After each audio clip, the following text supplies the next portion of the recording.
Welcome to episode 12 of the African Photography Safaris podcast. In each episode, we take you behind the scenes of our photography safaris in Africa. We have photography and fieldcraft tips. We talk about equipment, we talk about locations, experiences, and the wildlife we observe and photograph in what has to be said, one of the best wildlife habitats in the world, we think. Yeah, we actually recorded the last two episodes at Matikoko Camp in the Lemek Conservancy of Kenya, where we do our photo safaris. So you probably know that you can get these podcasts on all of the usual audio podcast streamers. But since episode 7, we've also been putting them on YouTube, so with lots of extra visuals, lovely visuals. Yeah, and in this episode, what we're going to talk about are trees. And our Wildlife Wonder series is going to come back, and it will continue with that sort of arboreal theme. We're also going to continue with our camera basics, looking at white balance and tint, and what happens in RAW and JPEG as well, you know, the difference when you're making white balance adjustments as well. So on exposure, we're going to talk about backlighting and that getting that lovely rim lighting. We mentioned it briefly in episode 10, but we're going to cover it in a bit more detail here. But we're going to start with Alan's IT woes. Yes, before that, let's get the important things sorted out before we continue. What beer are you drinking in today's podcast? Today, I've gone for the Hairy Bikers Zesty IPA, which is very nice, actually. Yeah, I've gone for the Vault IPA, which I think is the beer that we drank the last time. Yeah. Not in the Mara, but when we recorded the little thing. Anyway, I've got a very tenuous connection to Sai because he looked at my last house. Actually, but one. And he was looking at a lovely house, he said, but I've got nowhere to park my bike. So, yeah. Right.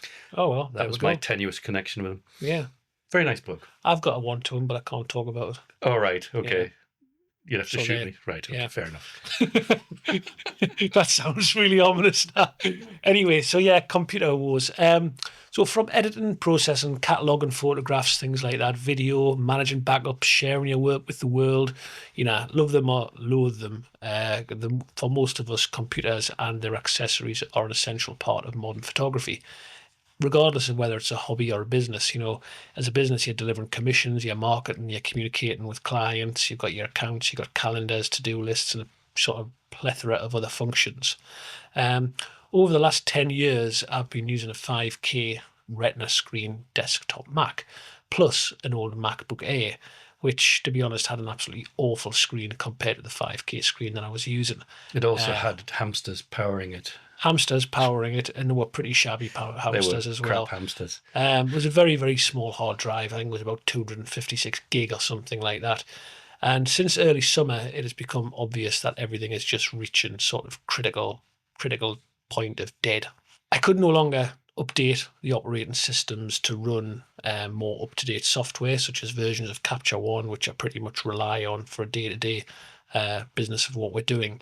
We just wouldn't recognize new RAW files from modern cameras, so I'm running out of hard drive space as well on both, relying on old USB-A drives, which, as we know, are very slow, editing videos from the cameras, Insta360 software. Just, it was just so frustrating. I remember every time I said, "Oh, have you tried this?" You'd be like, "No." Computer says no. Have you tried that? Nah, says no. It just says no. So, yeah. Slow. To be fair, slow doesn't even adequately describe it.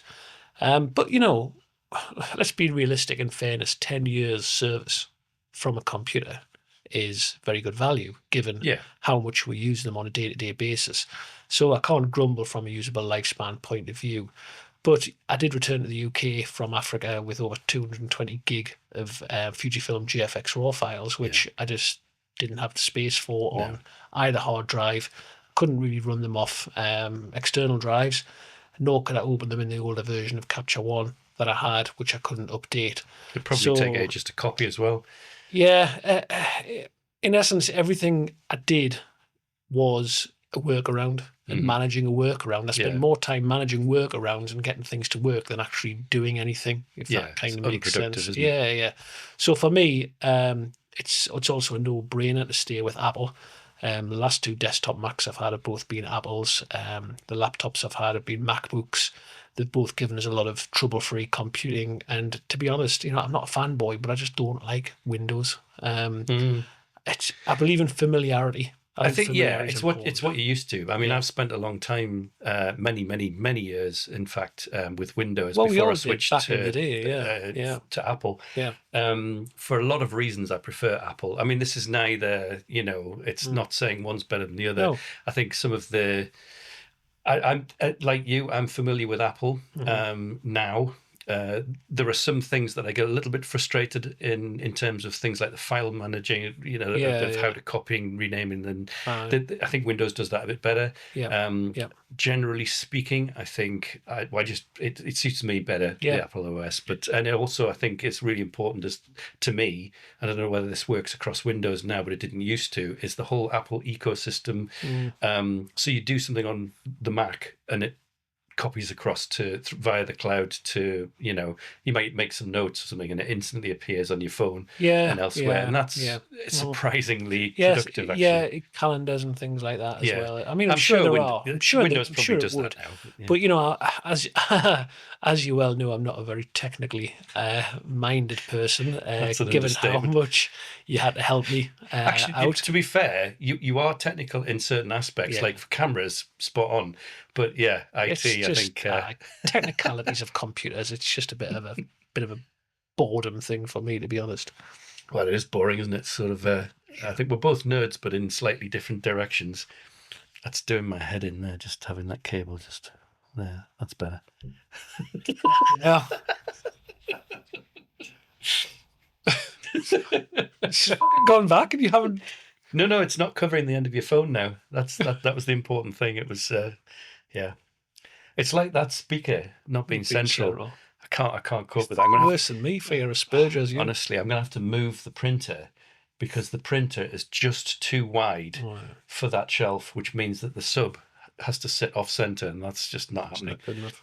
So when it comes to actually doing stuff in software, I'm absolutely fine. I'm using Capture One. I'm getting a lot more familiar with DaVinci Resolve, Insta360 software, for example. And I'm always updating the websites, my own and the AfricanPhotographySafaris.com website. I'm fine with all that, but it's all the technical elements of the hardware that I'm just pretty clueless on. So in the end, what I decided to do was to replace my desktop and my MacBook with a new MacBook. I'll always need a sort of portable solution, really. I didn't really want to run both anymore. And to be honest, I didn't really want the expense that would incur. No. So I've now been able to embrace super fast Thunderbolt SSD drives, which are very impressive. Being able to process large 102 megapixel RAW files from the Fujifilm JFX and 4K video, for example, when they're sitting on external drives, is just so fast. And I'm no longer limited to the computer's hard drive either, which is really good. That was definitely one of the things that we talked about was, protocols and connections and connectors, cables, all that stuff. It's a bit of a minefield. It's a nightmare, really. Yeah, I mean, as impressive as the new MacBook screens are, I do a lot of work at home in the office, so I did need an additional larger display, and it's probably this decision which I think gave us the most ball ache, as there are, of course, limitations on a budget. So I've been spoiled, I think, over the years to an extent by the 5K screen that I had on the on my old Mac. But compared to 4K now, there's not that many 5K screens on the market. It tends to go from 4 to like 6. Yeah, and then 8. It's a massive...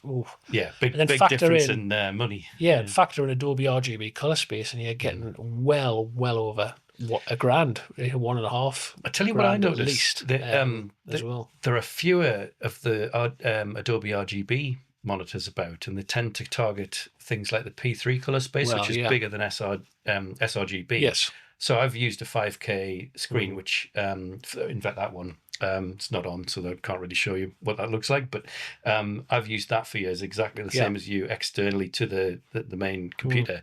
And that one is Adobe RGB, full Adobe RGB, which I thought was more or less the standard for that sort of thing. But it's harder to find that now. You find it's like 75% of Adobe RGB. Yeah. And Rec 7 something's coming. Well, into Rec it a lot as well. 709 Yeah, is there's like the old cinema videos. thing. No, it's No? like the old standard Right. for anything that to do with TV. Right. Yeah. Anything that goes out on TV has to be Rec 709. Yes. But even that has subdivisions. There's Rec 709A and 400% and 800. See, this is I don't mine. This is understand all exactly the minefield that I have, because not only does it go whoosh straight over my head, it's just, to be honest, I just switch off as well.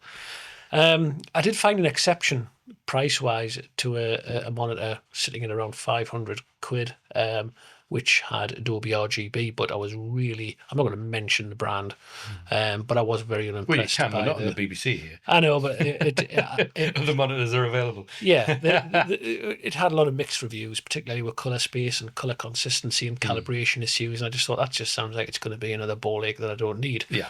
So in the end, I decided on a 4K IPS BenQ screen. It's not Adobe RGB, but neither was the previous screen that I was using. It was P3 though, wasn't it?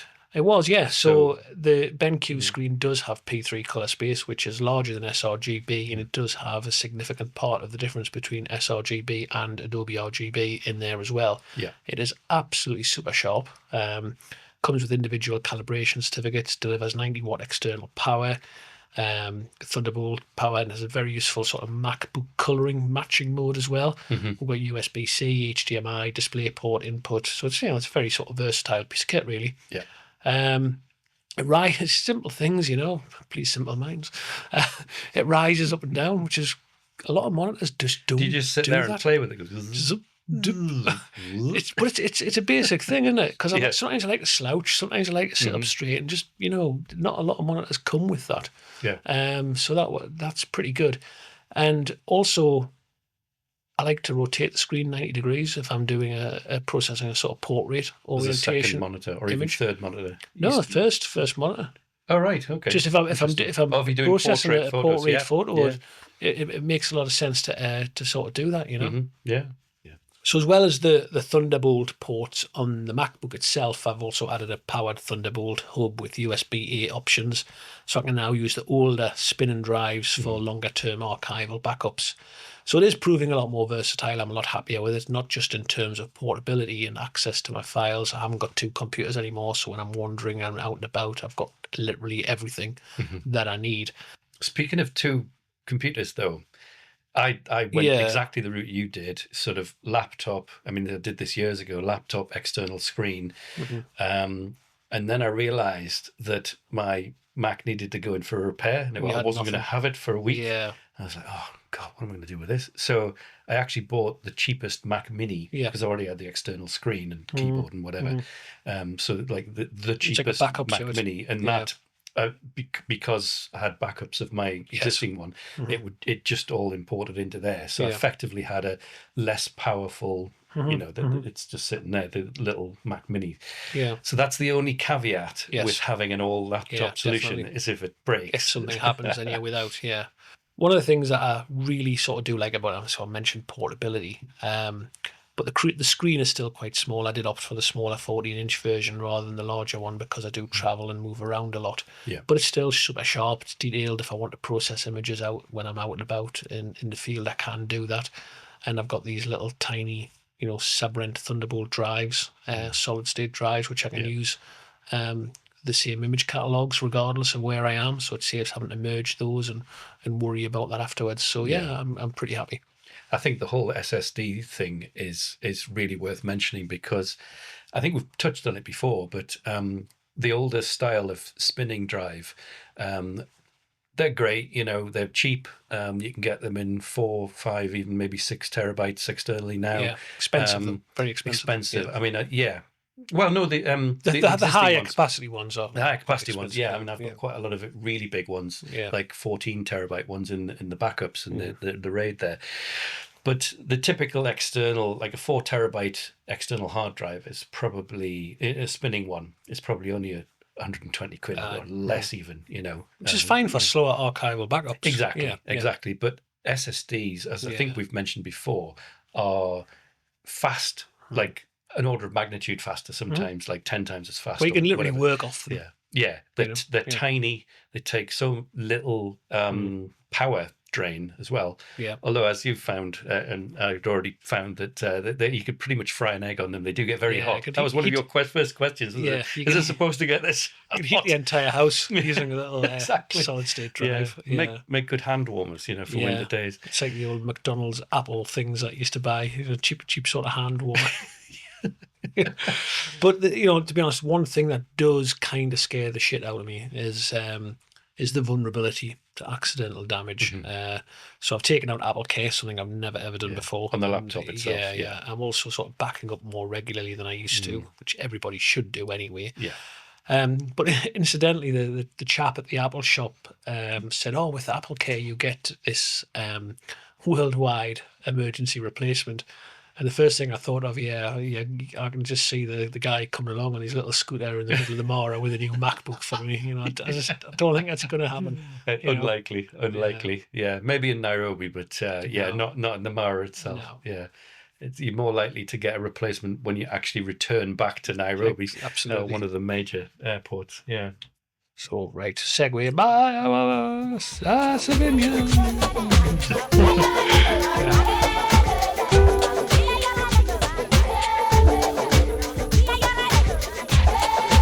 Speaking of beers that we were before, now on the Saltaire Blonde.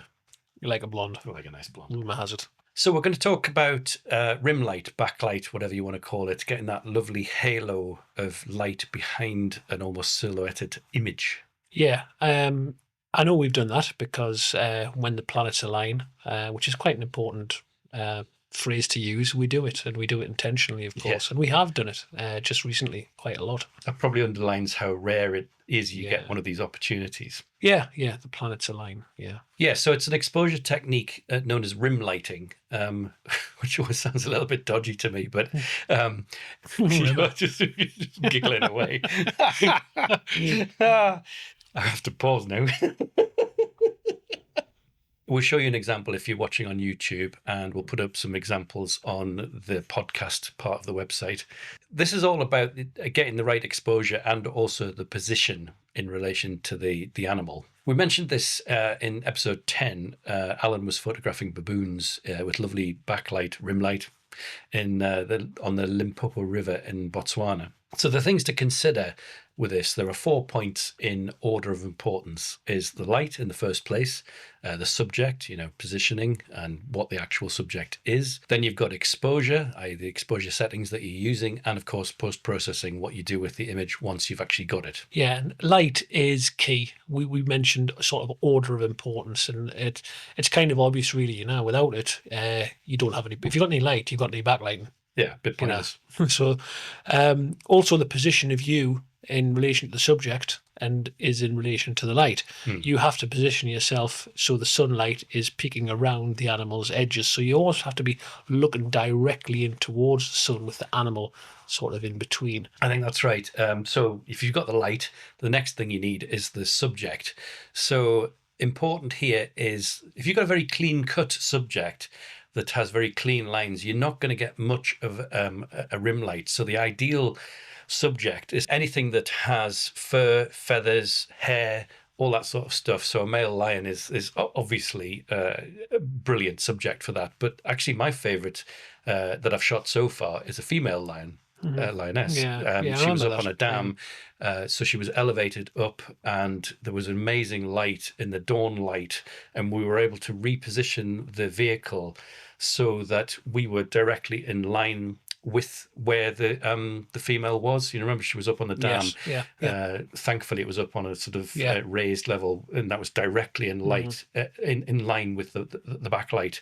So it was just the perfect subject. Other subjects that are really good are things like hyenas and even zebras. Anything with a sort of well-defined, you can tell what it is in silhouette. And we are talking about more or less silhouettes, either completely black silhouettes or with a little bit of detail.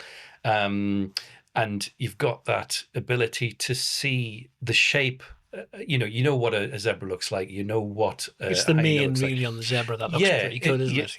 You're asking the light to define the shape through the fur, the hair, and that's what gives you that really impactful silhouette with rim light Yeah. around it. It looks fantastic, especially if you're in really early morning Yeah. light or evening light, where you can position it's not only the direction of the sun, but obviously also the warmth of it. Yes, You know, definitely. in Yeah, that sort of yeah. either end of the golden hour, Yes. you get very sort of orangey yellow, Mhm. pinkish light. That's absolutely ideal. Yeah. So we mentioned before, baboons work well. Baboons. But as do ostriches. If you can get very close, especially the neck, because there's a lot of sort of loose hair there, and that sort of Yeah. helps diffuse the sort of light. But it's not exhaustive, is it? It does work with other animals, and just some kind of lend themselves a little bit more to enhancing the effect than others do. Yeah. But also, birds. Let's not forget the sort of crest of a Eurasian or African hoopoo, or perhaps a crowned crane. If you get the light shining through that, again, you have to get close enough. Yeah. But this is why I use the term, when the planets align. Yeah, we need a bit of good fortune, really, Yes. for the light, the position, and the subject, and bringing it all together at the right time in the right place. You make your own luck. Yeah. You're aware of what's going on around you, but you still need a lot of good fortune at the end of the day just to bring it together. I think that's exactly right. That's the whole point about the planets aligning, is that you have to kind of be presented at least with the raw materials to work with. Absolutely. I remember last trip we saw some hyenas. I can't remember whether it was in the morning or the evening. It was morning. It was very yeah, early yeah, morning. Yeah, yeah, we just set out, yeah. and so this. Normally, you're not allowed to get out of vehicles, but it depends if the wildlife guides, deem that you would be disturbing the wildlife or not. So in this case, we had some lovely, amazing morning light, and the hyenas were coming across our view with the light behind, which is ideal for backlight. And we were allowed to climb out of the other side of the vehicle, which is not going to disturb them. Yeah. And evidenced by the fact that they didn't scarper, because they would have run off immediately. Absolutely. So we were able to sort of creep around sort of the tires and get really lovely low shots of the hyenas with the backlight. That was just ideal. But it's one of those things that doesn't happen very often, because it's about the light, it's about the position, it's about getting the exposure right. And it is. And you're right as well. It's about disturbance, because I can remember that very well. And I was on the other side of the vehicle to you. So while you and I believe one of our guests, Michael, managed to get out of the vehicle. We were crawling around commando like. I was stuck in the vehicle, because had I got out of the vehicle, because I was on the same side of the hyena, I would have caused a disturbance, and it would have probably scared it off and ran away. So I had to kind of make do with the position in the vehicle. But that's just the way things go. It also underlines something we always say to our guests out there, is that you always take whatever the wildlife guides say. That the Maasai guides know exactly what the wildlife will tolerate and what they won't. They read the mood. It's very rare that they actually allow you to get out. The only other time I can remember doing that is actually with that family of giraffes, remember? So they kind of knew I was there, but they weren't bothered. So I was like crouched underneath the back end of the vehicle. That was a pretty special occasion. But it's very rare that you're allowed to do that. Well, we shouldn't, because at the end of the day, we shouldn't be people in the habitat. We should be part of this inanimate object, which is the vehicle moving around. We shouldn't be recognised by the wildlife as a potential threat, because that's just potentially causing disturbance. Well, I think the reason we were allowed to is we were kind of, if you think about it from an animal's point of view, you're almost still part of that shape that's very, the vehicle. very close. And they don't see you as a threat. They don't see you as a human. If you'd broken away from the silhouette of the vehicle, then you're suddenly a human, and they'll just run off or attack you if you're Which really is why close. I stayed in the vehicle. Exactly.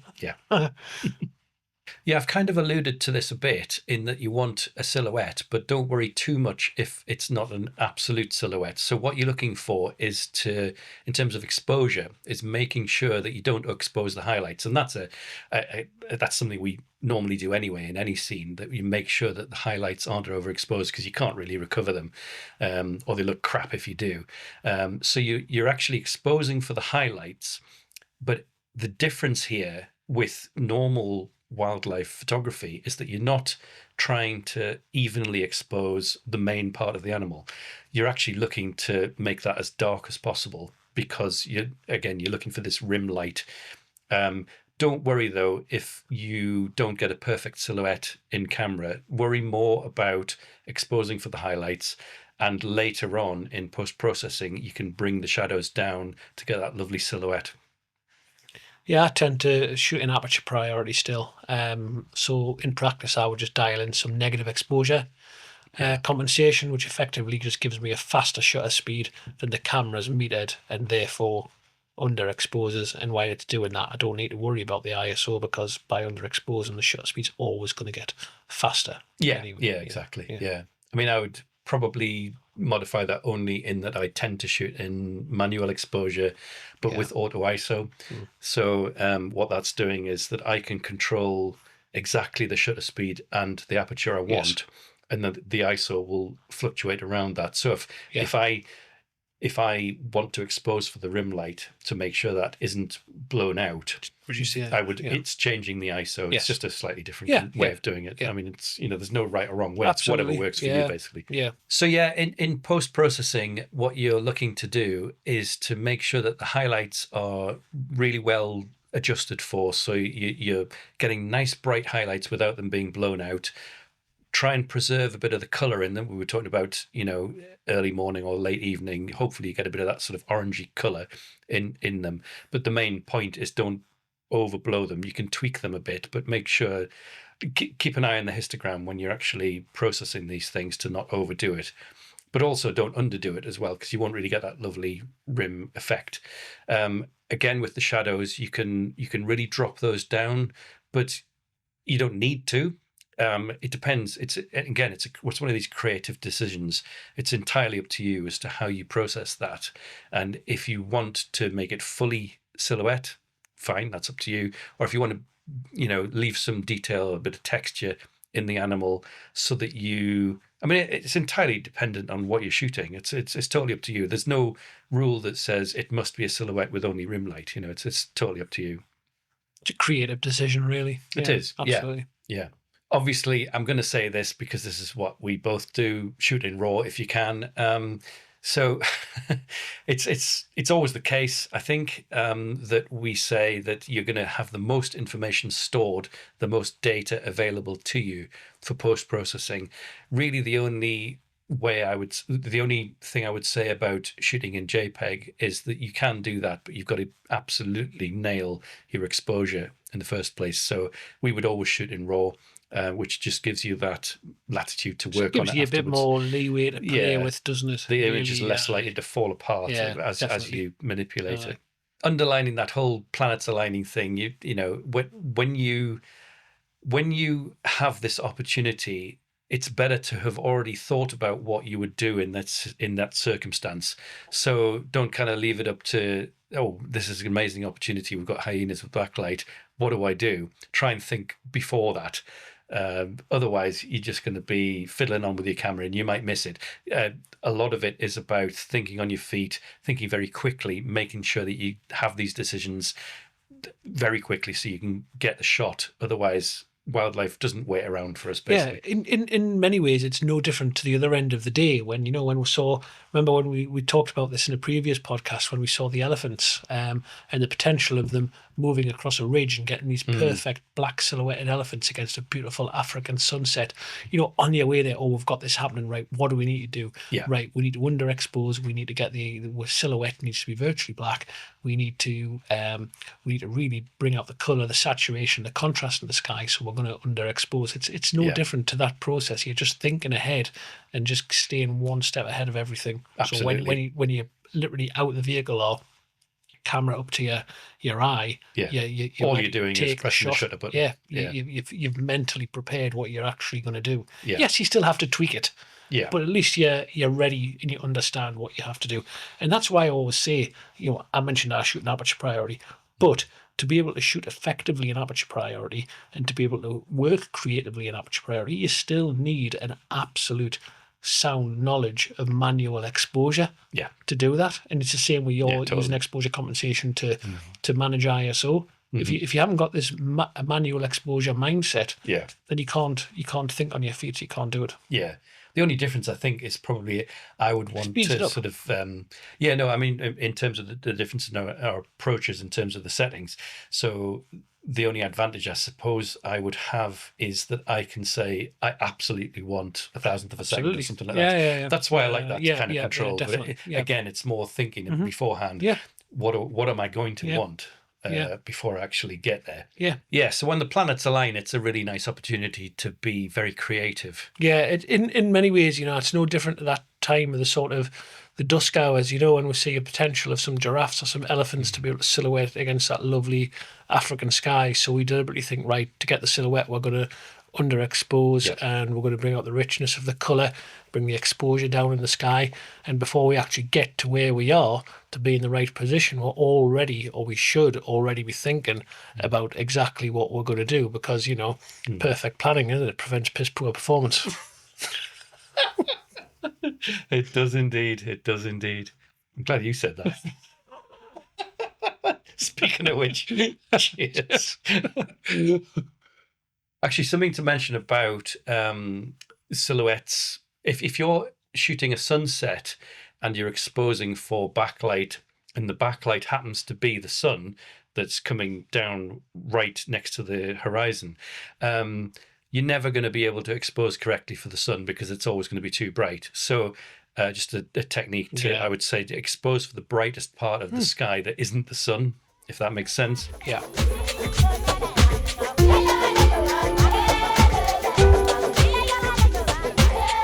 So in our series of camera basics, we've chatted about exposure, we've chatted about autofocus, and now it's time for some white balance and tint. And we're going to sort of clarify a little bit of confusion as well with white balance and colour temperatures.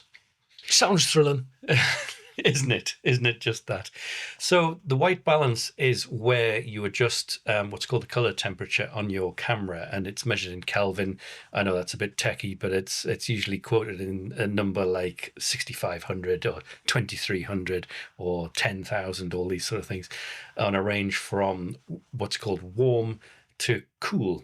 And what it is, in essence, is how your camera is displaying what you would think a natural white should be at that point. So at midday, you might have a very white, but if you're shooting like a sunset or a sunrise, you would expect things to look more orange, pink, yellow on that sort of thing, and that's the warm side of things. So technically, it's what white is at whatever that time of day. And that varies, and we don't tend to think about white changing because white's white, but actually white isn't white in photography. Yeah. One of the best examples I can think of is, if you get this wrong, is like orange snow, for example. Orange or blue snow. Yeah, just where you've definitely. completely gone one side or the other of the color temperature, and or the camera hasn't seen it correctly.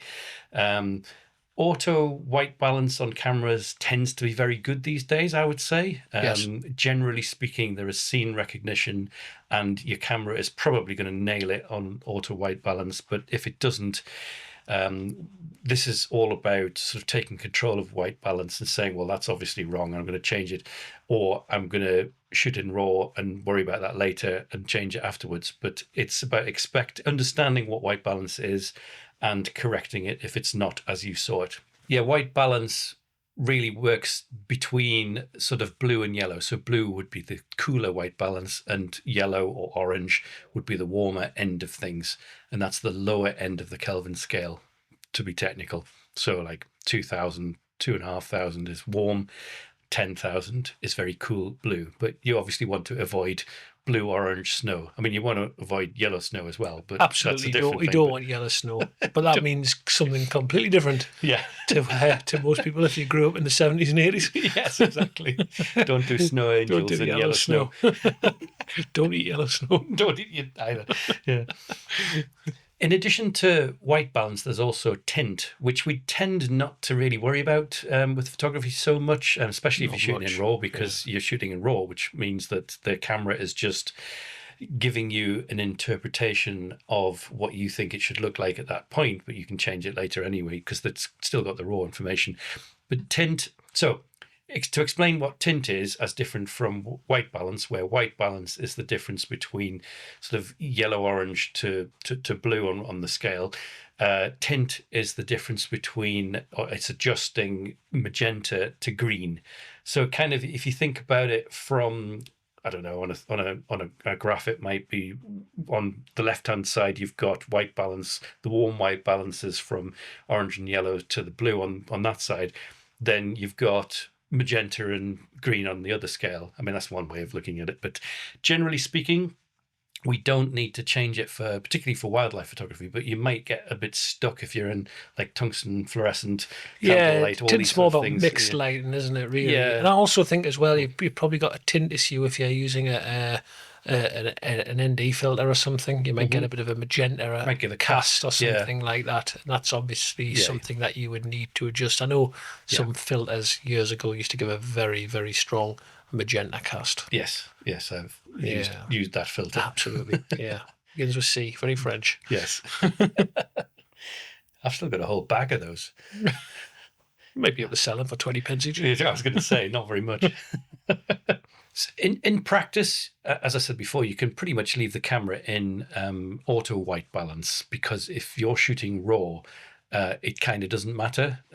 All you're seeing on the back of the camera is an interpretation that the camera thinks you want to see based on whatever your white balance was. If you're shooting raw, it's going to record the red, green, and blue channels independently anyway, and you'll be able to mix them later. That's effectively what it's doing. You can change white balance and tint and all these other things because it's how it interprets the individual channels anyway. Yeah, so you would do that in Lightroom or Capture One or whatever your favorite processing software is.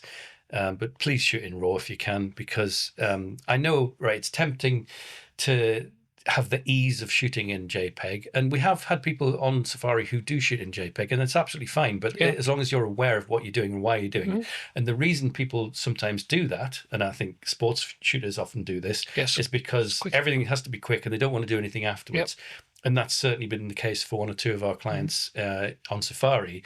They'll say, yeah, but I don't want to stick this on the computer. That sort of kills the whole mood. I want to get it right in camera. But again, you need to be getting the white balance and the exposure right beforehand, because when you're recording JPEG, it's losing the information, a lot of the information that the raw image captures, which means that it's more likely, particularly at the extreme ends of pushing and pulling. So if you want to make something really warm or really cool, or exposure, you've got you've incorrectly exposed and you've got to bring the shadows up, the image is more likely to break apart if it's JPEG. But I mean, it's not wrong. It's not. It gives you more of a chance to get a better quality image afterwards. It's funny because really, photographing in RAW is something that merits a really sort of deeper dig when it comes to any discussion about white balance. As the name suggests, so very, very briefly, RAW files capture the raw sensor data without adding any in-camera processing. So adjusting white balance on a RAW file is non-destructive. Okay, so we can go back and change our minds and make as many adjustments as we want. It's totally lossless. We're also working on the full available color data that comes direct from the camera sensor, which enables much more precise control over the color temperature and the tint over a much broader range of colors. So JPEGs are processed and compressed in the camera. So if you're shooting JPEG, your camera takes a raw shot, but then processes and compresses it and outputs this JPEG. So it compresses the original data. So this means we are a little bit more limited to how much we can change the white balance and the tint before we run the risk of introducing unwanted color artifacts like banding and unnatural transitions between those colors. So yes, you can make adjustments in JPEG. Will they be as good? Maybe. I think it depends. Can you get ultimately better quality by shooting RAW? Absolutely. Yeah. I mean, why wouldn't you if you can? You might be limited a little bit if your camera for example, shoots a lot faster rate. Like it's going to take more photos per second if it's in JPEG. That could be another reason to keep in JPEG. You've got fast bursts of JPEGs, but the more modern you go and the more money, it's always about money, the more money you spend on camera gear, it is, the more likely you are to have very fast rates of cameras shooting at like 20, 30, or in the case of the camera I've got 120 shots a second, which is absurd. In fact, it's almost too much because you have to regulate it. I mean, we both shoot exclusively in RAW. I don't do RAW and JPEG or anything. I just shoot in RAW. And I used to prefer to try and get the white balance right in camera. It doesn't really matter because it's a 2 or 3 click operation in Capture One or Lightroom or Photoshop, whichever you use. But when I used to review photographs, as we do, a bit of chimping, on the back of the camera, if your white balance is way off, you often have this feeling. I've heard that phrase for ages. Chimping. The old chimp. If your white balance is off, it makes you feel as though your photography just looks wrong. It makes it feel as though, shit. Yeah, if you're like on a sunny day and you've got shade, everything looks really orange. Or vice versa. Like cheetahs with tans and stuff. Aye. And so I did try to kind of manage the white balance and make it look better, because it made me feel a little bit better about the photographs that I was taking at the time. Yes. But, like a lot of camera tech, automatic white balance is a lot more accurate than it used to be. It used to be absolutely atrocious, in ambient light situations. But now it's better. I just find it easier just to set it to auto. That gets us in the ballpark. It might not be perfect, but it doesn't take much adjusting once I get it in the Capture One, Lightroom, or Photoshop, or whatever you choose to use. I mean, you might find that if, for example, you bought second-hand older gear, that you run into that sort of problem. But I think really for a long time now, camera technology has been very good at setting automatic white balance. Yeah, it's one less thing to worry about now. Auto white balance, keep it in auto. Yeah, let's move. If you're working in an artificial light like we are now, then fair enough. You need to keep you need to manage the white balance. Well, it's interesting you mentioned that, because we had this whole discussion about, what white balance is the light. So, I mean, I know you can't see it here, but we're shooting with a light. I can see it. It's blinding us. See it, but it is pretty bright. This light, and I had to look up exactly what the color temperature was, but this light is 5500, so 5500 Kelvin. Yeah. And that means that we know that if we set our cameras to 5500, so all 3 cameras we're using here are all set to exactly the same color temperature, then it gives me a chance to actually edit the thing.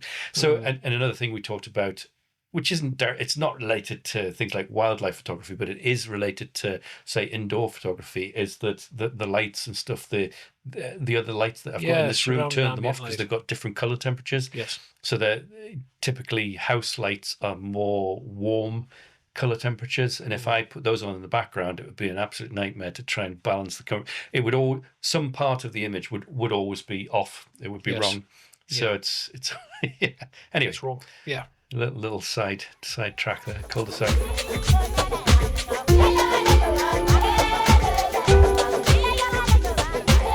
Right, let's talk about trees.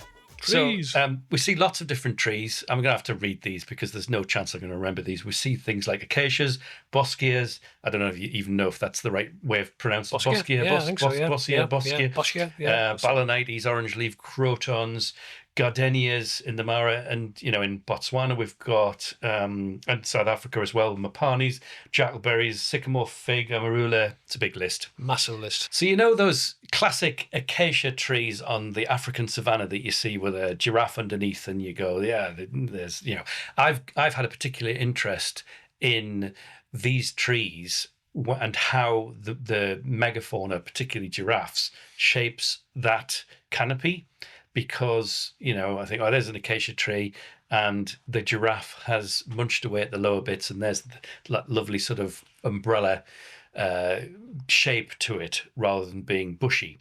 So what I did was I said when we were out in summer in Kenya this year, I said to our wildlife guide, oh, we're going to cover this in the podcast because I've got a real interest in how the megafauna in Africa shapes the trees here. yeah. I think it's really interesting.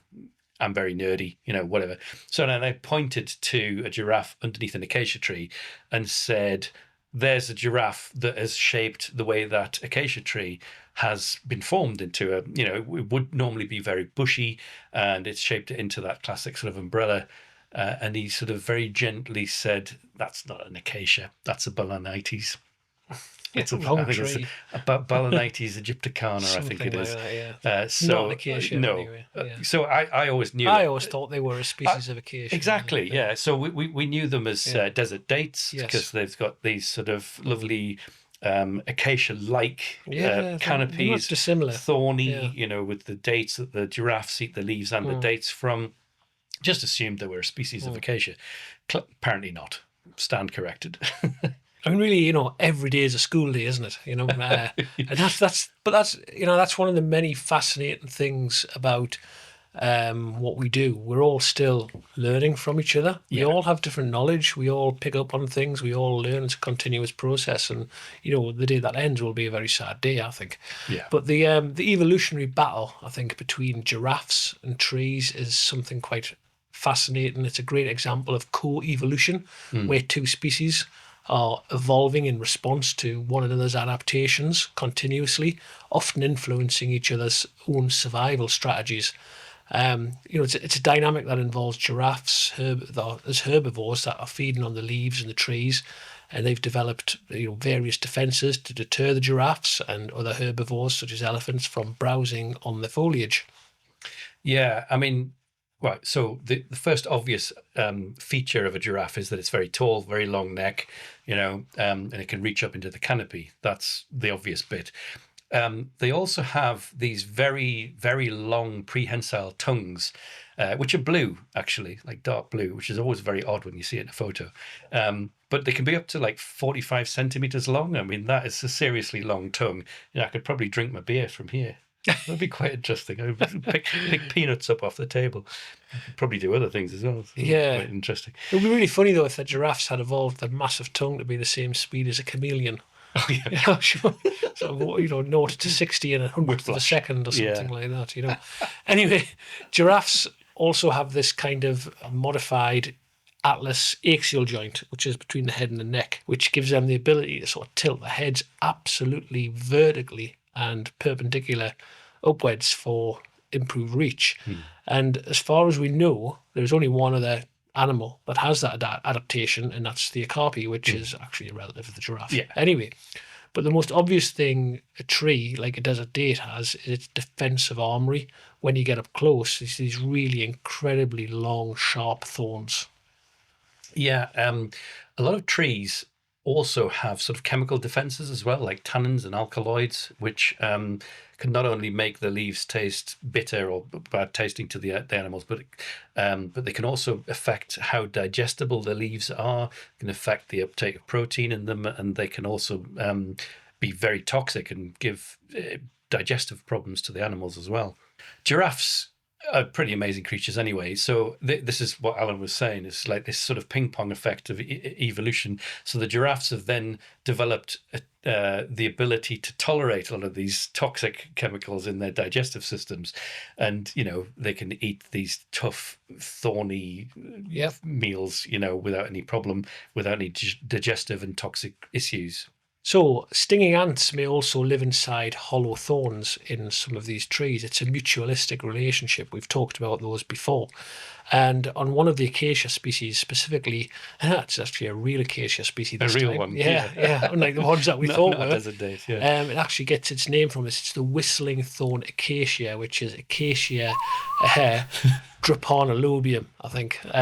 So some of the thorns have these bulbous structures called extrafloral nectaries at the base of the thorns. So I'm really, really going full nerd here, okay? So bear with us. And you should be used to this by this time. They also secrete nectar, which deliberately attracts ants. And the ants nest in these nectaries. And the little holes they make can cause a whistling sound when the wind blows, hence the name, the whistling thorn.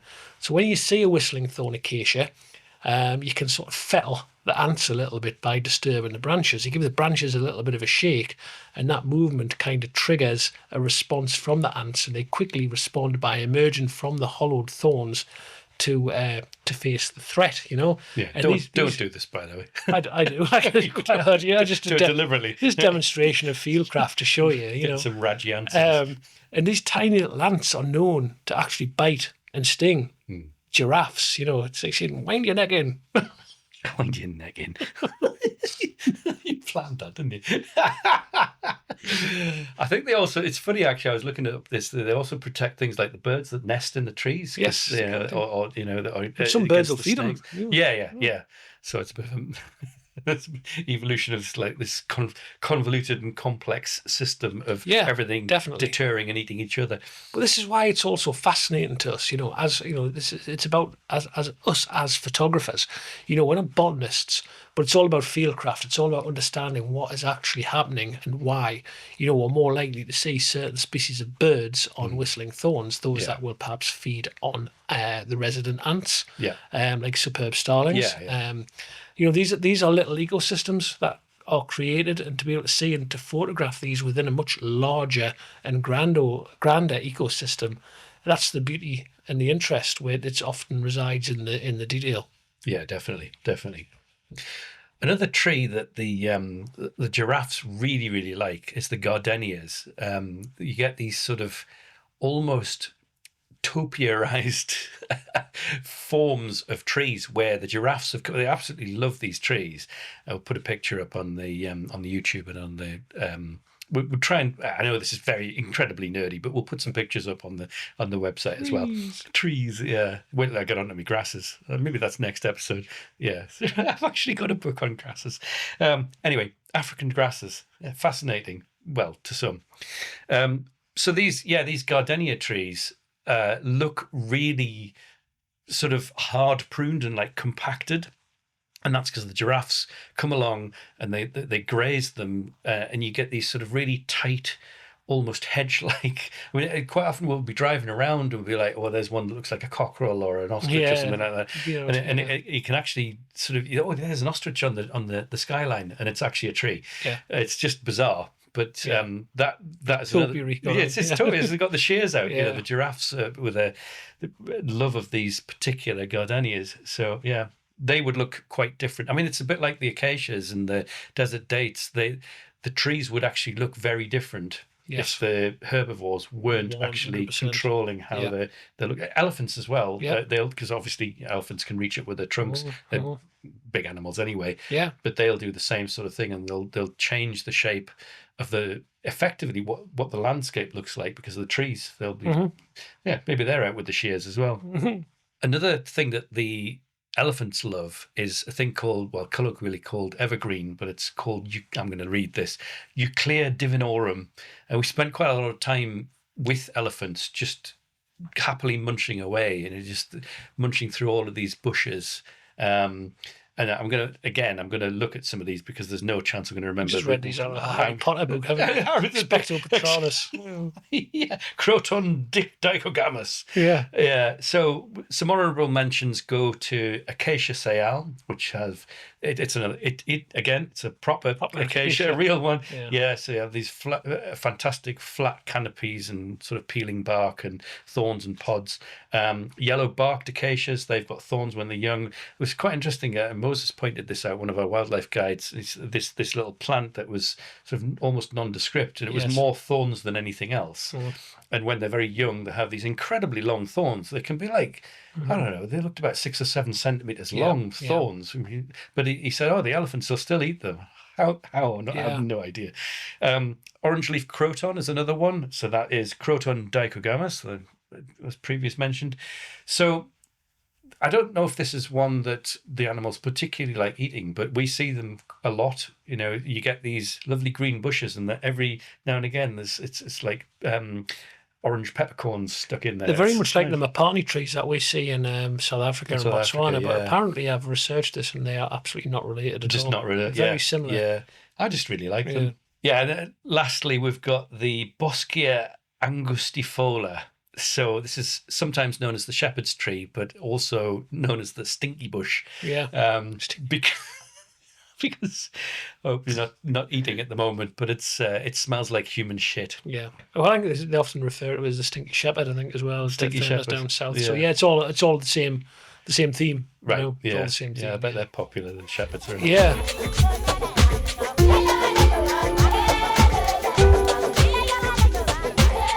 Which brings us on to our tree-related wildlife wonder. Yeah. So trees can communicate with each other, apparently. And there is Giving it that constant. jibber jabber. There is, of course, some wildlife photographers' fieldcraft here too. So we've already mentioned trees produce tannins to dissuade browsers from eating their leaves. We've discussed that.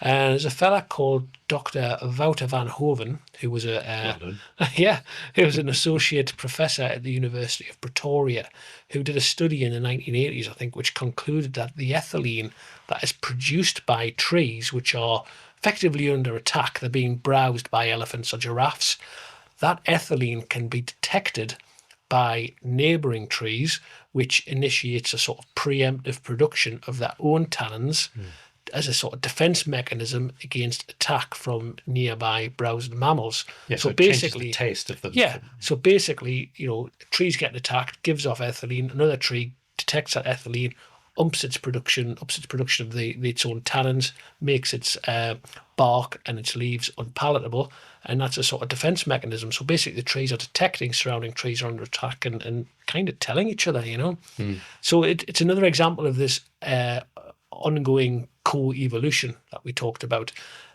So we now think like animals and giraffes have also learned that trees have become more palatable if they start feeding upwind, because the tannins are being produced by trees picking up the ethylene compounds or the VOCs downwind. Organic compounds, yeah. Exactly. Compounds downwind. So it's fascinating because there's a lot of photographers fieldcraft in here as well. As photographers, we can use that knowledge of that behaviour as another fieldcraft indicator. No, it's no use in isolation. We have to consider other things that is going along, but it can help us build up a picture of what's going on. To know where the giraffe's going to head next. What's going on around and what may happen next. And exactly, it can help us choose a beneficial position in the path, perhaps, that the animals may likely follow if they're actually browsing. Fieldcraft always wins.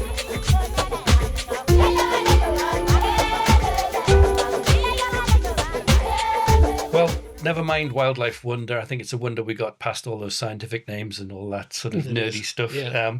So it's time to say farewell to episode 12. We're rapidly filling up our 2025 trip and we only have a couple of places left. It's almost full. So if you want to get onto that trip, then go to africanphotographysafaris.com or email us at info@africanphotographysafaris.com. Or you can find us on social media. Before I say goodbye, quick thank you once again to our lovely guests in Kenya for agreeing to be part of our podcast in episodes 10 and 11, which are now that was fun. uploaded and gone. And once we've thought of something to talk about, we'll probably be back soon with episode 13. So cheers, goodbye. Yeah, I'm gonna do a grasses episode, a whole episode on grasses. God. With that, ta-ta.